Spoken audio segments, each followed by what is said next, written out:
Bon, alors quand même, il y a une chose qu'il faut quand même rappeler, c'est qu'il y a quand même les musiciens napolitains, ils sont célèbres aussi parce qu'ils ont beaucoup voyagé.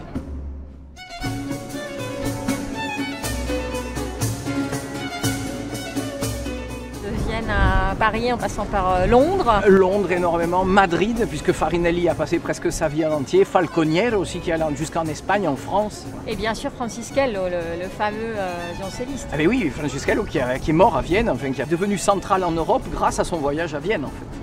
Ça a amené beaucoup de gens d'un coup à vraiment dire on veut voir d'où ils sortent. D'où viennent tous ces musiciens incroyables. Voilà, quel est leur secret, leur magie, leur recette et tout. Donc il y a plusieurs voyageurs qui sont venus, qui ont fait un peu ce tour italien là entre Venise et Naples, Rome, etc. Gênes. Tous ils sont d'accord pour dire que Naples et Venise c'est les deux points. Alors il y en a qui c'est un plus, mais c'est pas. Enfin ils arrivent évidemment et ce qu'ils trouvent sur place, en fait ils sont pas préparés en fait.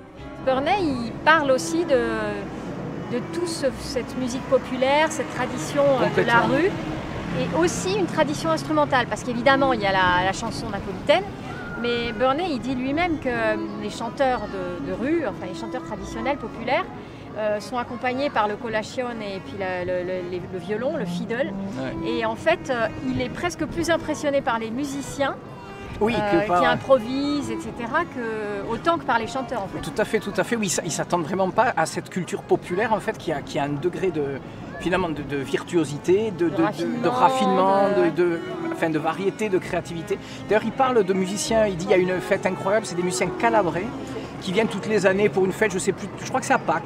Ils arrivent et ils jouent avec le violon comme un violoncelle, enfin une autre tenue, et il dit qu'ils font des choses absolument extraordinaires, des danses incroyables et en fait, donc c'est vrai, c'est un côté en fait qu'ils ne soupçonnent pas, parce qu'ils viennent plus comme des théoriciens en disant on va voir les écoles, mais d'un coup ils voient qu'en fait tout vient aussi de cette vie, que tout le monde fait de la musique, que les gens chantent, que les gens jouent de n'importe quel instrument, et en fait que c'est ça aussi qui motive tellement de mouvements dans les cultures qu'on va appeler plus cultes, comme l'opéra, etc. Parce qu'en fait, souvent ces musiciens en fait, se mélangent, et on le sait même dans l'opéra, dans les intermèdes ou quoi, enfin, il y a beaucoup de musiciens populaires qui sont amenés à participer. Il y a une porosité comme ça des répertoires qui est géniale. Ah mais oui, complètement. Et qu'on trouve dans la musique aussi en fait. C'est pour ça que dans un concerto, tout d'un coup, il y a une tarentelle, voilà, c'est ça, il y a des cellules, voilà, c'est ça.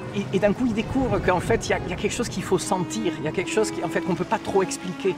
Alors ils entre eux, Burney, après il parle avec Rousseau, ils essaient de comprendre et pourquoi j'aime plus ça que ça. Mais en fait, il y a quelque chose où ils admettent qu'il y a un air, qu'il y a même c'est de la langue qui dit les Napolitains doivent avoir des tympans différents du reste du monde parce qu'ils sont tous d'une sensibilité telle que... Et cette espèce de simplicité des ingrédients, en fait. C'est une façon de faire la musique qui est très simple, ultra efficace et avec des bonnes choses toutes simples.